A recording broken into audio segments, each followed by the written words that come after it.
चलो नमस्कार विद्यार्थी मित्रों। छेल्ला विडियोनी अंदर आपणे SN2 रिएक्शनનો અભ્યાસ કર્યો તો આજે આપણે અભ્યાસ કરીશું SN1 પ્રક્રિયા। વિદ્યાર્થી મિત્રો ખૂબ જ ધ્યાન રાખજો, બંને પ્રક્રિયાઓ મોસ્ટ IMP પ્રક્રિયાઓ છે। કોમ્પિટિશન એક્ઝામની અંદર SN1 SN2 પ્રક્રિયામાંથી MCQ ઘણી વખતે પૂછાઈ ગયેલા છે। ઓકે, चलो तो SN1 SN2 प्रक्रिया बन्ने प्रश्नों भण्या पछी આપણે એક પ્રશ્ન એવો ભણીશું કે SN1 અને SN2 ની કમ્પેરિઝન કરીશું, પરંતુ SN1 અને SN2 બંને પ્રશ્નો આપણા ક્લિયર હોય તો કમ્પેરિઝન કરવાની વધુ મજા પડશે। ચલો તો આપણે જોઈએ SN1 પ્રક્રિયા।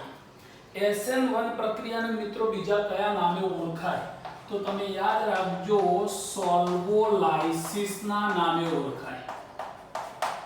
सोल्वोलाइसिस ना नामे मित्रों केम सोल्वोलाइसिस कहेवामां आवे छे तो आपणे प्रक्रियानी अंदर जईए એટલે હું તમને ધ્યાન દોરું છું। सोल्वोलाइसिस હવે SN1 કોને કહેવાશે તો તમે જાણો છો, S એટલે શું છે મિત્રો? સબસ્ટિટ્યુશન। N એટલે મિત્રો શું છે? न्यूक्लियोफाइल। અને 1 એટલે શું છે તો યુનિમોલેક્યુલ। સબસ્ટિટ્યુશન નો મતલબ છે વિસ્થાપન, ન્યુક્લિયોફાઇલ નો મતલબ છે કેન્દ્રાનુરાગી અને યુનિમોલેક્યુલ નો મતલબ છે એક આણ્વીય। તો મિત્રો SN1 પ્રક્રિયાને બીજા કયા શબ્દોમાં બોલાય तो SN1 प्रक्रियाने कहेवाशे एक आणवीय केंद्रानुरागी विस्थापन प्रक्रिया। एक आणवीय केंद्रानुरागी विस्थापन प्रक्रिया। एक आणवीय माटे युनिमोलेक्युलर એટલે કે 1, केंद्रानुरागी माटे न्यूक्लियोफाइल અને विस्थापन माटे सब्स्टिट्यूशन। तो माटे कही शकाय सब्स्टिट्यूशन न्यूक्लियोफाइल यूनिमोलेक्युल रिएक्शन छे माटे SN1 प्रक्रिया छे। बीजा कया नामे ओळखाय छे? सोल्वोलाइसिस। ओके, चलो हवे मित्रों आपणे જોઈએ કે આ પ્રક્રિયામાં શું જોવા મળશે। તો સૌથી પહેલા તો કહી શકાય કે આ પ્રક્રિયાની અંદર એમ કહી શકાય કે પ્રક્રિયાકારક ને સબસ્ટ્રેટ કહીશું આપણે। ફરી યાદ રાખજો, શું કહીશું? सबस्ट्रेट। सबस्ट्रेट એટલે એની સંજ્ઞા આપીશું S કે જેને પ્રક્રિયા અનુભવવાની છે। सबस्ट्रेट અને કેન્દ્રાનુરાગી પ્રક્રિયક બંને વચ્ચેની પ્રક્રિયા ધ્રુવીય પ્રોટીક, ધ્રુવીય હોય અને પ્રોટોન આપી શકે તેવો ધ્રુવીય પ્રોટીક દ્રાવક જેવા કે H2O, CH3OH methanol, CH3CH2OH ethanol, CH3COOH acetic acid વગેરે ની હાજરીમાં થાય છે। આ બધા જો આ પણ H+ આપશે, આ પણ H+ આપશે, આ પણ H+ આપશે, આ પણ H+ આપશે। માટે એને કહેવાશે બધા પ્રોટોનનું દાન કરનારા છે એટલે ધ્રુવીય છે અને પ્રોટીક તરીકે ઓળખાશે। માટે ધ્રુવીય પ્રોટીક દ્રાવકની હાજરીમાં આ પ્રક્રિયા થશે મિત્રો। પહેલી બાબત આ છે તમારી। હવે કહી શકાય આની હાજરીમાં થશે તો સેકન્ડ નંબરનો મહત્વનો મુદ્દો એવો પણ છે મિત્રો કે ઘણી વખત દ્રાવક કેન્દ્રાનુરાગી તરીકે વર્તે છે। ઘણી વખતે દ્રાવક કેન્દ્રાનુરાગી તરીકે વર્તે છે માટે તેને સોલ્વોલાઇસિસ કહે છે। સોલ્વોલાઇસિસ કેમ કહેવામાં આવે છે એનું રીઝન આ છે કે કેન્દ્રાનુરાગી આપણે બહારથી નથી લેવો પડતો, જે દ્રાવક લીધો હોય દ્રાવકમાંથી જ કેન્દ્રાનુરાગી વર્તે। ઉદાહરણ તરીકે તમે જોઈ શકો, દાખલા તરીકે H2O છે એ પ્રોટોન દાન કરી દે તો કેન્દ્રાનુરાગી તરીકે OH મળશે. ઉદાહરણ તરીકે તમે જોઈ શકો CH3OH છે, OH ધ્રુવીય છે. હવે એ H+ નું દાન કરે તો કેન્દ્રાનુરાગી તરીકે CH3O- મળશે. ચલો એના પછી તમે જોઈ શકો CH3CH2OH છે. આની અંદરથી H+ દૂર થાય તો CH3CH2O- મળશે કેન્દ્રાનુરાગી તરીકે. અને એવી જ રીતે તમે જોઈ શકો CH3COOH છે, CH3COO- કેન્દ્રાનુરાગી તરીકે વર્તશે. તો મિત્રો આ જે ધ્રુવીય દ્રાવકો છે એ કેન્દ્રાનુરાગી તરીકે વર્તે છે, માટે પ્રક્રિયા સોલ્વોસિસ કહેવાય છે. એટલે SN1 પ્રક્રિયા એ સોલ્વોલાઇસિસ પ્રક્રિયા છે. કઈ પ્રક્રિયા છે? સોલ્વોલાઇસિસ પ્રક્રિયા છે, જે તમે જોઈ શકો છો. ચલો તો એક બાબત આ ક્લિયર થઈ ગઈ. હવે મિત્રો આની અંદર કહી શકાય બહુ જ મહત્વનો મુદ્દો આવ્યો છે, ધ્યાન રાખજો. SN1 પ્રક્રિયા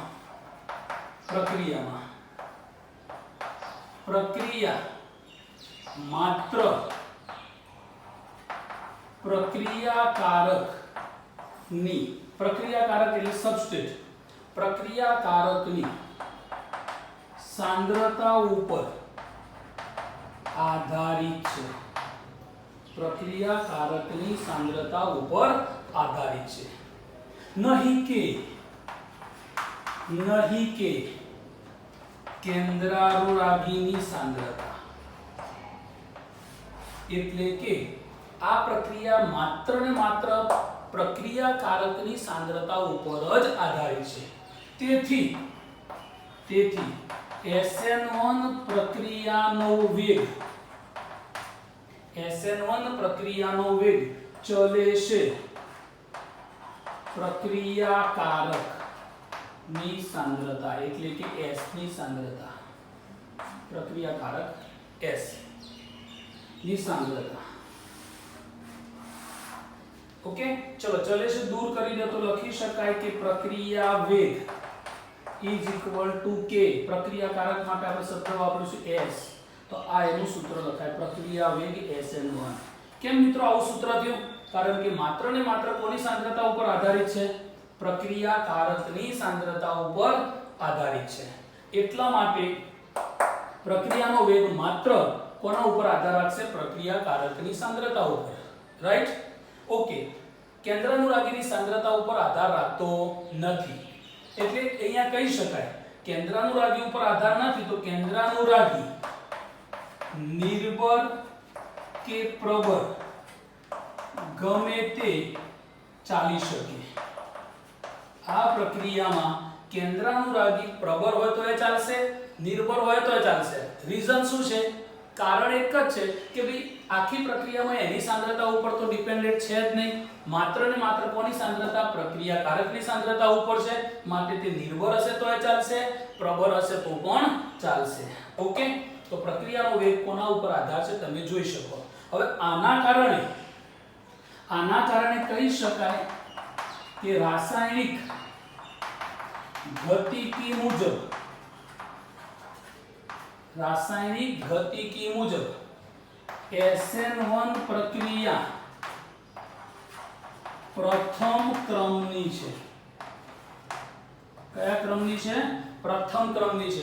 કેમ મિત્રો પ્રથમ ક્રમની છે? કારણ કે માત્ર ને માત્ર પ્રક્રિયાકારકની સાંદ્રતા ઉપર આધારિત છે કે પ્રથમ ક્રમની. SN2 દ્વિતીય ક્રમની હતી, કારણ કે SN2 માં પ્રક્રિયાકારક અને કેન્દ્રાનુરાગી બંનેની સાંદ્રતા ઉપર ડિપેન્ડ હતી. આમાં માત્ર ને માત્ર પ્રક્રિયાકારકની સાંદ્રતા ઉપર ડિપેન્ડ છે. ચલો રીઝન ઓકે થઈ ગયું, સમજ આવી ગઈ આ વસ્તુની પ્રથમ ક્રમની છે. ઓકે, મેં મિત્રો તમને કહ્યું હતું કે ભાઈ કેટલાક ઘર એવા છે કે જેનું ગુજરાન બે પગાર ઉપર ચાલતું હોય, તો SN2. કેટલાક ઘર એવા છે કે જેનું ગુજરાન એક પગાર ઉપર ચાલતું હોય, તો SN1. ઓકે, ચલો મિત્રો આ સ્ક્રીનશોટ લઈને એક નજર કરી લો.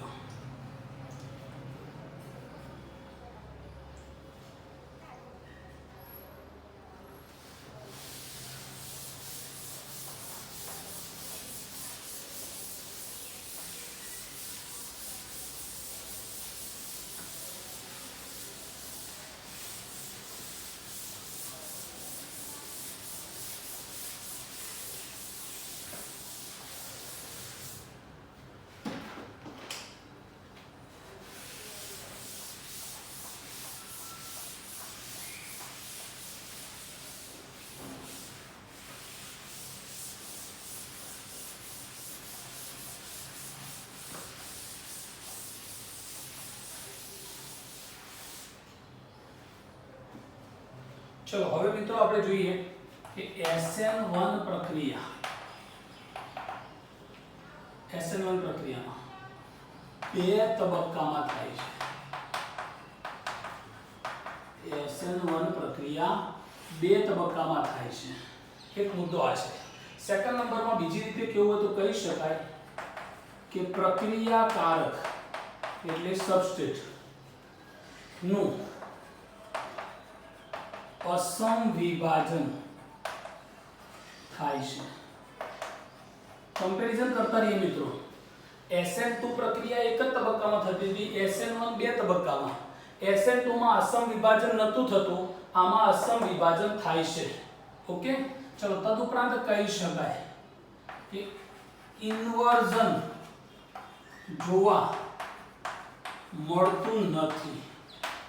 આની અંદર ઇન્વર્ઝન જોવા મળતું નથી. હવે મિત્રો આનું ઉદાહરણ જોઈએ તો તમને ખ્યાલ આવી જશે. ઉદાહરણ તરીકે મેં અહીંયા R dash R double dash halogen તૃતીયક આલ્કાઇલ હેલાઇડ લીધો છે. મેં શું લીધું છે? તૃતીયક આલ્કાઇલ હેલાઇડ. ઓકે, ચલો હવે હું આની પ્રક્રિયા કરીશ. તમને ખબર છે ઉદાહરણ તરીકે મેં પ્રક્રિયા કરી આની, ધારી લો કે H2O સાથે ધ્રુવીય દ્રાવક છે. કોણ છે આ? ધ્રુવીય દ્રાવક છે. ક્લિયર? હવે તમે જોઈ શકો કે ધીમે ધીમે અહીંયા શું છે? H plus OH minus H plus. હવે આ અહીંથી H પ્લસ તૂટશે. હવે એ શું કરશે? અહીંયા કાર્બન અને હેલોજન વચ્ચેનો જે ધ્રુવીય બંધ છે એને તોડવાનું કામ કરશે. હવે એને તોડવાનું કામ કરશે એટલે કાર્બન જોડે અહીંયા R dash R double dash અને અહીંયા પ્લસ મળી ગયો. હવે અહીંથી તૂટશે એટલે અહીંયા કોણ મળશે મિત્રો? તો દૂર થનારો હેલોજન માઈનસ છે ને, halogen minus. Okay, H plus સાથે જશે એટલે HX બની જશે. હવે OH છે તો આ પ્રથમ તબક્કો છે મિત્રો. તો માટે કહી શકાય કે આ પ્રથમ તબક્કો છે. આ તબક્કો એટલો બધો ઝડપી ના હોય, ધીમો તબક્કો છે. ધીમો તબક્કો છે અને ધીમો તબક્કો છે માટે કહી શકાય વેગ નિર્ણાયક તબક્કો છે.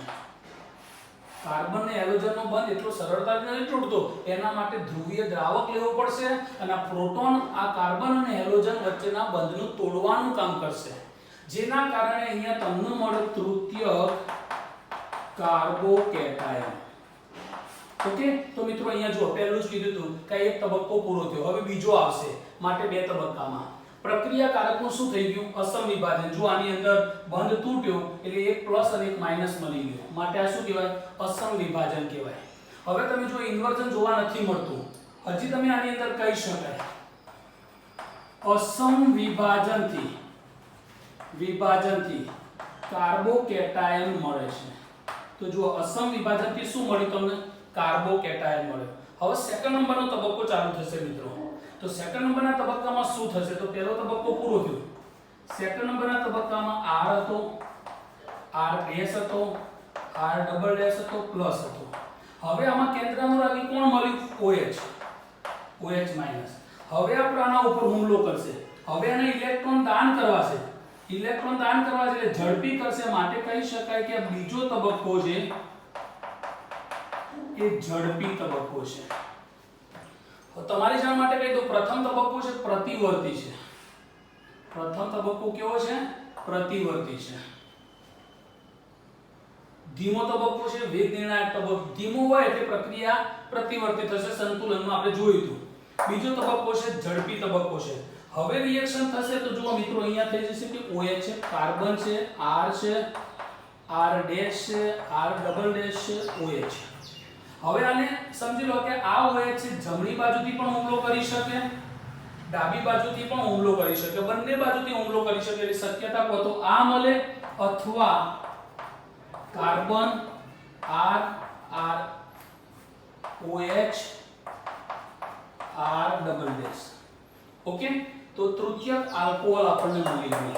આ નિપજ મળી. તો બે તબક્કામાં રિએક્શન મિત્રો જોવા મળી તમને. તો આના ઉપરથી કહી શકાય કે બીજો તબક્કો ઝડપી થશે કેન્દ્રાનુરાગી હુમલો કરશે તો કેન્દ્રાનુરાગી કોના ઉપર હુમલો કરશે?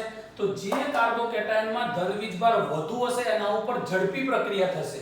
માટે અહીંયા લખી શકાય કે SN1 પ્રક્રિયાનો વેગ ચલે છે કાર્બોકેટાયન ની સ્થિરતા. કાર્બોકેટાયનની સ્થિરતા ચલે છે હાઇપર કોન્જ્યુગેશન.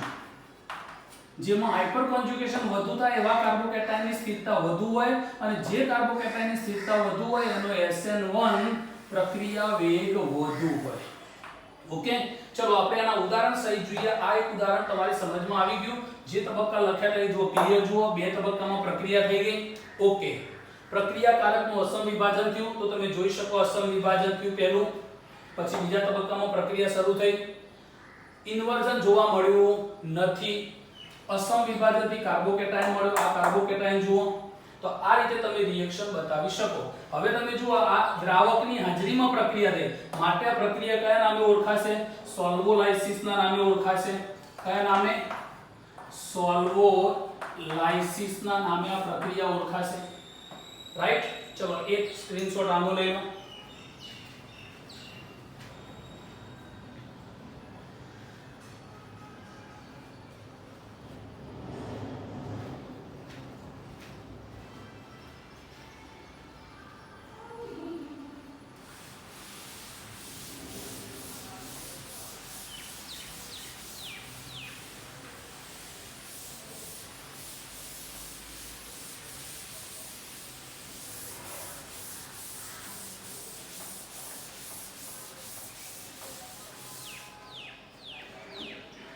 चलो હવે મિત્રો આપણે જોઈએ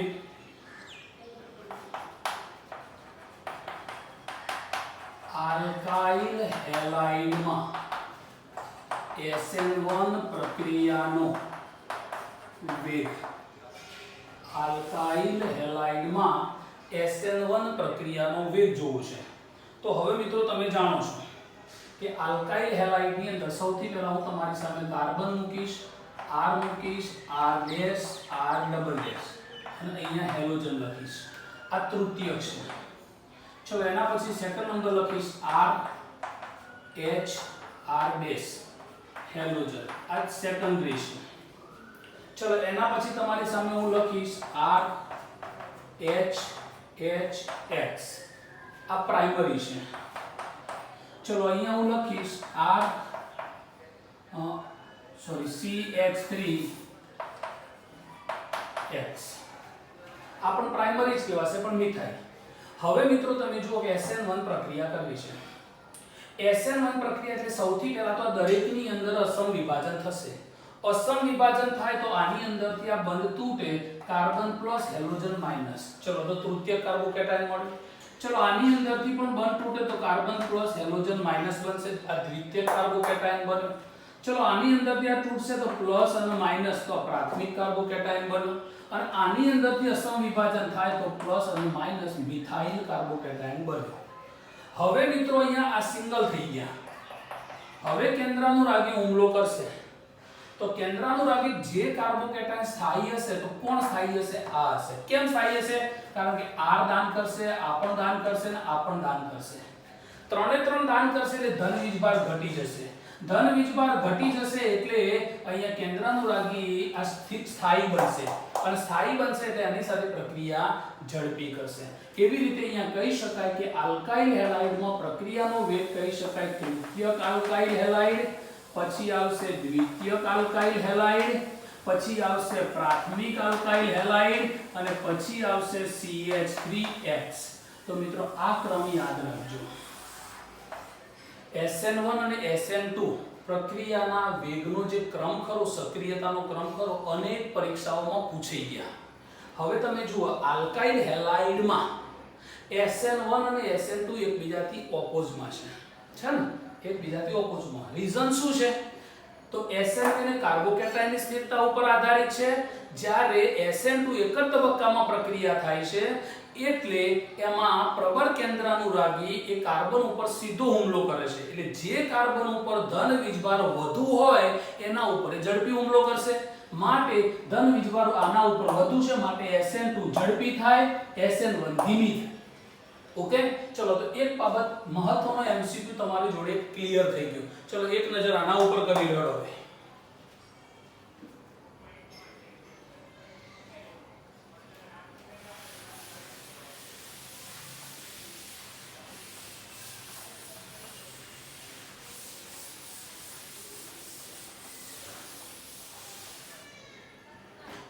હવે મિત્રો અહીંયા કહી શકાય કે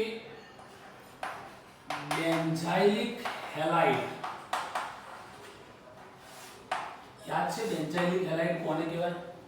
હેલોજન જે કાર્બન જોડાયો હોય એનું સંકરણ sp3 હોય અને એ પોતે બેન્ઝીન ચક્ર સાથે જોડાયેલો હોય, આને કહેવાય બેન્ઝાઇલિક હેલાઇડ। બેન્ઝાઇલિક હેલાઇડ અને allylic halide, allylic halide, allylic halide નો મતલબ હેલોજન જે કાર્બન જોડાયો એનું સંકરણ તો sp3 થવું જોઈએ, પરંતુ દ્વિબંધયુક્ત કાર્બન સાથે જોડાયેલો હોય, આનું સંકરણ sp3 હોય અને તે પોતે દ્વિબંધયુક્ત કાર્બન સાથે જોડાયેલો હોય, આનું સંકરણ sp3 હોય અને બેન્ઝીન સાથે જોડાયેલો હોય તો બેન્ઝાઇલિક, દ્વિબંધ સાથે જોડાયેલો હોય તો એલાઇલિક। હવે બેન્ઝાઇલિક અને એલાઇલિક સંયોજનોમાં SN1 પ્રક્રિયાની સક્રિયતા વધુ હોય છે। ઓકે, કેમ વધુ હોય છે એનું રીઝન જોઈએ આપણે, પરંતુ એક ક્રમ મિત્રો લખી દેજો, તમારા માટે ખૂબ મહત્વનો ક્રમ છે। તો સૌથી પહેલા તો કહી શકાય કે તૃતીયક આલ્કાઇલ હેલાઇડ ની સ્થિરતા વધુ, માટે SN1 પ્રક્રિયા વધુ। પછી આવશે બેન્ઝાઇલિક હેલાઇડ, પછી આવશે એલાઇલિક હેલાઇડ અને પછી આવશે દ્વિતીયક આલ્કાઇલ હેલાઇડ, પછી આવશે પ્રાથમિક આલ્કાઇલ હેલાઇડ અને પછી આવશે CH3X। ઓકે, પ્રાયોગિક રીતે સાબિત થયું SN1 પ્રક્રિયા માટે આ ક્રમ તમે મગજમાં રાખી શકો છો। ઉદાહરણ તરીકે જોવું છે, CH2Cl, CH3Cl X અથવા તો Cl, ચલો એવી રીતે CH3CCH3CH3Cl। ઓકે, અને ચોથા નંબરમાં હું લખીશ CH2 double bond CH bond CH2Cl। આનું A કહી દઈશ, આનું B કહી દઈશ, આને C કહી દઈશ, આને D કહી દઈશ। હવે મિત્રો કોઈ તમને પૂછે કે ભાઈ SN1 પ્રક્રિયાનો ક્રમ બતાવો, તો સૌથી પહેલા તો આની અંદર SN1 પ્રક્રિયામાં શું થશે? અસમ વિભાજન।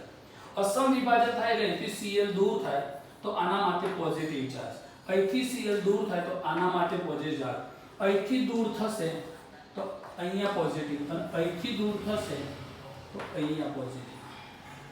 ઓકે, હવે તમે જુઓ મિત્રો, પ્રાથમિક છે, દ્વિતીયક છે, તૃતીયક છે અને આ પ્રાથમિક જ છે પણ એલાઇલિક છે। હવે જો અહીંયા સંસ્પંદન ચાલુ થશે, ખરું? એક પોઝિશન અહીંયા પણ થવાની, સંસ્પંદન થવાની, આ દાન કરશે એટલે સ્ટેબિલિટી દ્વિતીયકની વધી જશે, માટે કહી શકાય કે B ની સૌથી પહેલા SN1 પ્રક્રિયા થશે। હવે તમારે નોટ રાખવી હોય તો લખી દો કે તૃતીયક આલ્કાઇલ હેલાઇડ ની પ્રક્રિયા બેન્ઝાઇલિક હેલાઇડ કરતા બેન્ઝાઇલિક છે બેન્ઝાઇલિક। હવે એના કરતો તૃતીયકની ઝડપી થશે તો માટે આવશે B પછી C અને પછી આવશે B પછી C, હવે આવશે A બેન્ઝાઇલિક અને છેલ્લો આવશે D એલાઇલિક। ઓકે, મેં તમને આ બેની કમ્પેરિઝન કરાવી, આ બેન્ઝાઇલિક ખરો પણ દ્વિતીયક બેન્ઝાઇલિક છે। અહીંયા વાત કરીએ પ્રાથમિકની વાત કરી છે, પ્રાથમિક કરતો તૃતીયકની વધુ, પ્રાયોગિક રીતે સાબિત થયેલી છે સ્થિરતા। ઓકે, તો પ્રાથમિક કરતો તૃતીયકની વધુ પણ દ્વિતીયક કરતો વધુ નથી, માટે દ્વિતીયકમાં જો સંસ્પંદન થશે અને વત્તા દાન પણ કરશે એટલે સ્ટેબિલિટી તૃતીયક કરતો વધી જાય છે, માટે SN2 પ્રક્રિયાની ઝડપી થશે। ઓકે, માટે B। હવે પ્રાથમિક અને તૃતીયકમાં, પ્રાથમિક બેન્ઝાઇલિક અને તૃતીયક આલ્કાઇલ હેલાઇડમાં તૃતીયકની સ્થિરતા વધુ, માટે પ્રક્રિયાની ઝડપી। હવે બેન્ઝાઇલિક ની વધુ પછી એલાઇલિક ની. ઓકે, તો આ બાબત તમે અહીંયા ક્રમ બતાવી શકો. ચલો ક્લિયર થઈ ગયું. તો એક ક્રમ મિત્રો તમે આ પણ બતાવો, ખૂબ જ ઇમ્પોર્ટન્ટ છે SN1 પ્રક્રિયા માટે. ચલો જોઈ લો, આ બેન્ઝાઇલિક હતો, એલાઇલિક હતો. તમે જાણો છો સંસ્પંદન થાય. શું થાય? સંસ્પંદન. માટે કહી શકાય કે બેન્ઝાઇલિક અને એલાઇલિક સંયોજનો SN1 સક્રિયતા વધુ છે. આ ક્રમ બરોબર મગજમાં રાખજો.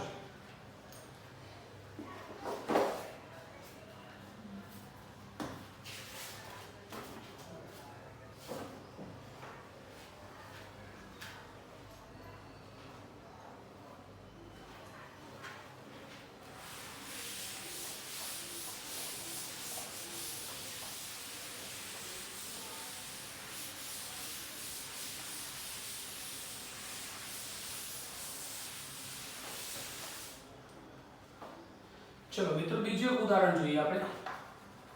CH3 CH3 CH3 Cl, CH3 CH CH3 CH2 Cl. Okay, CH3 CH CH3 CH2 Cl. Okay, चलो અહીંયા આવી ગયું છે. અહીંયા CH2 CHCl CH3. ચલો ક્લિયર થઈ ગયું. હવે તમને કોઈ પૂછે મિત્રો કે આની અંદર SN1 પ્રક્રિયાનો ક્રમ બતાવો, તો સૌથી પહેલા તમે શું કરશો? તો અસમ વિભાજન તો તૃતીયક બનશે. ચલો અસમ વિભાજન તો પ્રાથમિક બનશે, असम विभाजन तो द्वितीयक बनશે. ओके, હવે મિત્રો અહીંયા મારે ખાસ ધ્યાન રાખવું છે કે તૃતીયક છે, આમાંથી પુનર્વિન્યાસ શક્ય નથી. માટે આની પ્રક્રિયા A, આ B થશે અને આ C. તો A ની પ્રક્રિયા ઝડપી થશે. હવે આની અંદર 1 2 હાઇડ્રોજન શિફ્ટ થશે. 1 2 હાઇડ્રોજન શિફ્ટ એટલે આ હાઇડ્રોજન અહીંયા જશે. અહીંયા જશે તો શું બનશે? CH3C CH3 CH3 પ્લસ આ તૃતીયક બનશે અને આ સેકન્ડરી તો છે. પણ હવે મારે તમારું ધ્યાન દોરવું છે કે SN1 પ્રક્રિયામાં પુનર્વિન્યાસ થઈને જે તૃતીયક બને એની સ્થિરતા આપણે ગણવાની નથી. માટે આવશે C અને પછી આવશે B. આપણે તો પ્રાથમિક જ ગણવાનો છે. ઘણા વિદ્યાર્થીઓ મિત્રો હાઇડ્રોજન શિફ્ટ કરીને તૃતીયક બનાવે છે અને તૃતીયક બનાવીને પછી એનો પ્રક્રિયાક્રમ ઝડપી આપે છે. પણ અહીંયા શિફ્ટિંગ થઈ અને જો તૃતીયક બનતો હોય તો SN1 પ્રક્રિયાની ઝડપી થશે નહીં. આ જે મૂળ સ્થિતિમાં હોય એ જ ગણવાનો રહેશે. જે મૂળ સ્થિતિમાં હોય તે જ ગણવાનો રહેશે. માટે તમે આ બાબતનું ધ્યાન અહીંયા દોરશો. ચલો A C B આનો જવાબ થશે. ઓકે, ચલો તો એક ઉદાહરણ આ પણ જોઈ શકો તમે.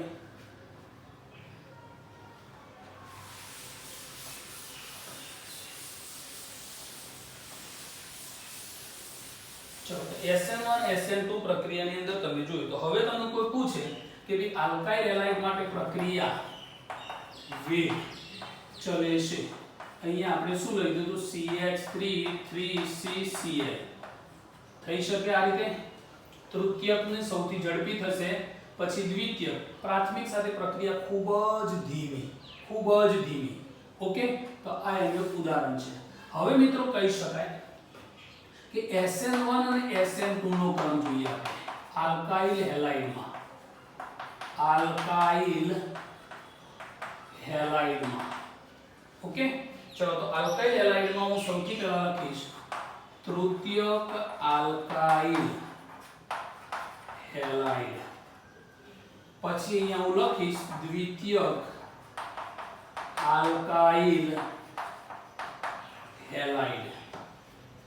ચલો પછી અહીંયા હું લખીશ પ્રાથમિક આલ્કાઇલ હેલાઇડ અને અહીંયા છેલ્લે લખીશ CH3X. તો મિત્રો આ થયું. હવે તમને કોઈ પૂછે કે ભાઈ આમાં SN2 નો ક્રમ બતાવો, તો SN2 નો ક્રમ તમારે આ રીતે બતાવવાનો છે. આ ક્રમ થયો SN2 નો ક્રમ. SN2 ની સક્રિયતા કૌંસમાં લખાય SN2 પ્રક્રિયાનો વેગ. હવે કેમ તૃતીયક કરતો દ્વિતીયકમાં વધુ, દ્વિતીયક કરતો પ્રાથમિકમાં વધુ, પ્રાથમિક કરતો મિથાઇલમાં વધુ? આવું રીઝન શું છે?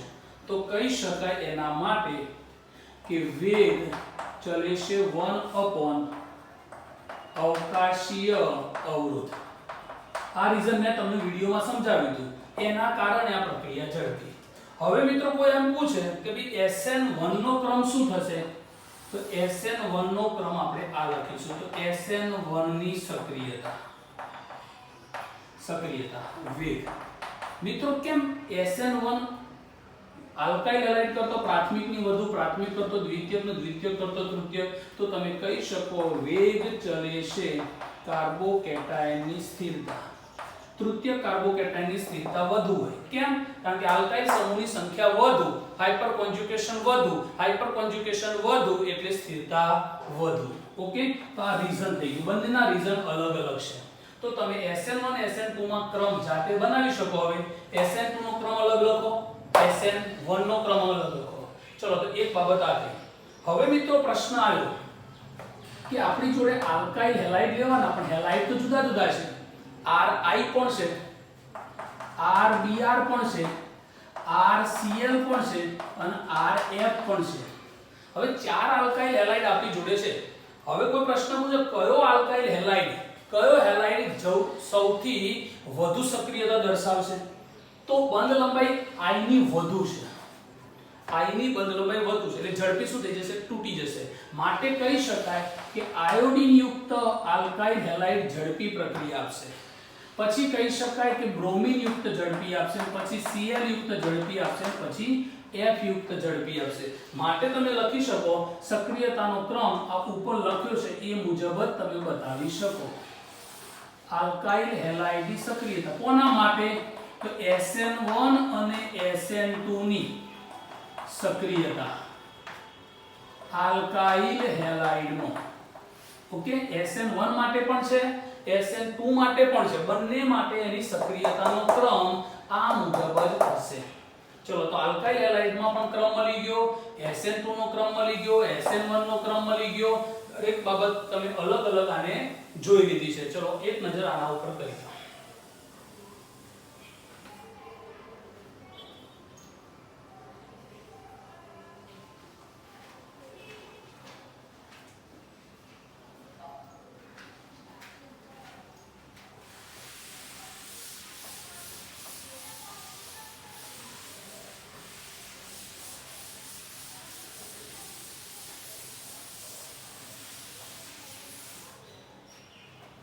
ચલો મિત્રો, એક ઉદાહરણ તમારી સામે મૂકું છું.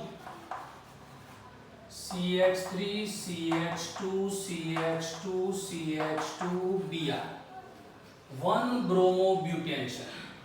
સેકન્ડ નંબરમાં CH3 CH CH3 CH2 Br. Okay, 1 bromo 2 methyl propane છે. चलो, थर्ड नंबर में CH3 CH2 CHBr CH3 2 bromobutane છે. અને છેલ્લા નંબરમાં લખી CH3 CH3 CH3Br tertiary butyl bromide. આને કહેવાય ટર્શરી બ્યુટાઇલ બ્રોમાઇડ એટલે તૃતીયક. સેકન્ડરી બ્યુટાઇલ બ્રોમાઇડ એટલે એને કહેવાશે દ્વિતીયક. આ છે પ્રાથમિક પણ કહેવાશે આઇસો બ્યુટાઇલ બ્રોમાઇડ. આ પણ છે પ્રાથમિક પણ કહેવાશે નોર્મલ બ્યુટાઇલ બ્રોમાઇડ. હવે મિત્રો તમને કોઈ પૂછે કે ભાઈ આની અંદર SN1 પ્રક્રિયાનો ક્રમ શું થાય? SN1 તો આપણે આને A કહી દઈએ, આને B કહી દઈએ, આને C કહી દઈએ, આને D કહી દઈએ.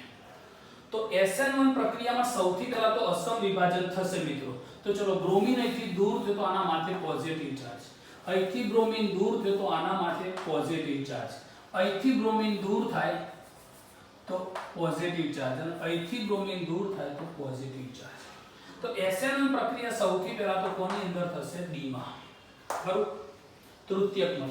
પછી કોની અંદર થશે? દ્વિતીયકમાં. દ્વિતીયકમાં થશે એટલે C. હવે તમે જોઈ શકો મેં તમને કહ્યું હતું કે ભાઈ પ્રાથમિક છે પણ આની અંદર વિસ્થાપન થશે હાઇડ્રોજનનું શિફ્ટિંગ થાય પણ કોઈ ફરક પડશે નહીં, આપણે તો મૂળ સ્થિતિ જ જોવાની. મૂળ સ્થિતિમાં આયા પ્રાથમિક છે. અહીંયા પ્રોપાઇલ સમૂહ દાન કરે છે, અહીંયા આઇસોપ્રોપાઇલ દાન કરે છે. હવે પ્રોપાઇલ કરતો આઇસોપ્રોપાઇલ વધુ દાન કરે. આ વધુ દાન કરે. વધુ દાન કરે એટલે ધન વીજભાર થોડું ઘટવાનું. ધન વીજભાર ઘટે એટલે સ્થિરતા વધે એટલે B ની રિએક્શન આવશે અને પછી આવશે A ની રિએક્શન. તો મિત્રો આ રીતે તમે SN1 નો ક્રમ બતાવી શકો. ઓકે, ચલો એવી જ રીતે SN2 નો ક્રમ કરવો હોય તો આનાથી બિલકુલ ઊંધું. આલ્કાઇલ હેલાઇડમાં SN1 છે, SN2 નો ક્રમ કરવો હોય તો A ની ઝડપી થશે, પછી B ની થશે, પછી C ની, પછી D ની. ઓકે, આ બંને એકબીજાના વિરુદ્ધ છે. આલ્કાઇલ હેલાઇડ માટે ઘણા મિત્રો એવું કહેતા હોય છે કે SN1 જે ક્રમ હોય એનાથી ઊંધો SN2 હોય. નહીં, ખોટી વાત છે.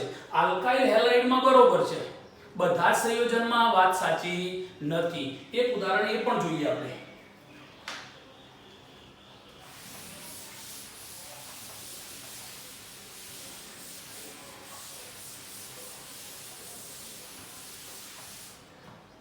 ચલો મેં કાલે ઉદાહરણ તમને આપ્યું હતું, આજે ફરી જોઈએ. CH2X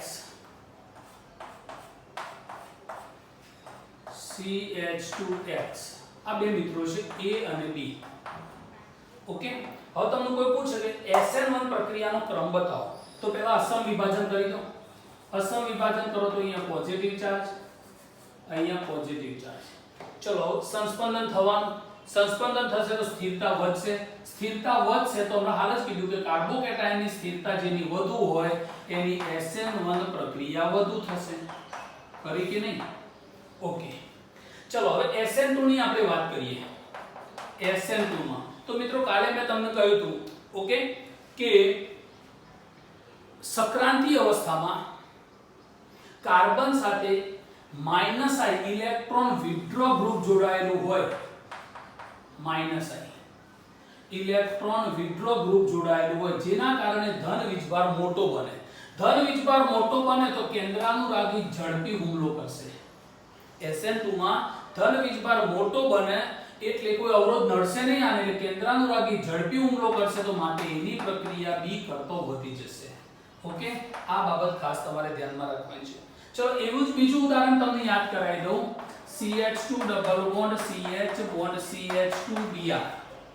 ઓકે, ચલો CH3 CH2 CH2 Br. અહીંયા આપણે આને A કહી દઈએ, આને B કહી દઈએ. હવે તમને કોઈ પૂછે કે ભાઈ આમાં SN1 નો ક્રમ બતાવો. SN1 નો તો SN1 નો ક્રમ બનાવવા માટે તમારે પહેલા અસમ વિભાજન કરવું પડશે. પ્લસ બનશે. ચલો સંસ્પંદન થશે એટલે આલ્કાઇલ હેલાઇડ પ્રાથમિક કરતો હેલાઇડની સ્થિરતા વધી જશે. જો સંસ્પંદનના કારણે પોઝિટિવ સિગ્મા પાઈ બન એકાંતરે એટલે સંસ્પંદનની સ્થિરતા વધે તો A ની SN1 પ્રક્રિયા ઝડપી થશે પ્રાથમિક આલ્કાઇલ હેલાઇડ કરતો. હવે વાત આવી SN2 ની. SN2 હવે મિત્રો જો આ ગ્રુપ કયું છે? પોઝિટિવ ચાર્જ આવે તો માઈનસ I અસર ધરાવે. આ ગ્રુપ કયું છે? તો પ્લસ I અસર ધરાવે. રાઈટ? હવે માઈનસ I ઇફેક્ટ ધરાવે એટલે ઇલેક્ટ્રોનને શું કરવાનો? આકર્ષવાનો. ઇલેક્ટ્રોનને આકર્ષે એટલે ધન વીજભાર શું બને? મોટો. ધન વીજભાર મોટો બને તો કેન્દ્રાનુરાગી શું કરશે? આસાનીથી હુમલો કરશે, માટે SN2 ઝડપી બનશે. આ દાન કરશે એટલે ધન વીજભાર ઉપરથી નાનો બનતો જશે એટલે આવનારા કેન્દ્રાનુરાગીનો અવરોધ નડશે એટલે પ્રક્રિયા ધીમી થશે. તો આ રીતે તમે બતાવી શકો છો. જોયું? હવે તમે જોયું કે બધા જ સંયોજનોમાં SN1 અને SN2 એકબીજાથી વિરુદ્ધ હોતા નથી. રાઈટ? ફક્ત ને ફક્ત કહી શકીએ આલ્કાઇલ હેલાઇડ માટે જ SN1 SN2 એકબીજાથી વિરુદ્ધ છે. ઓકે, ચલો તો એક નોટ આ કરી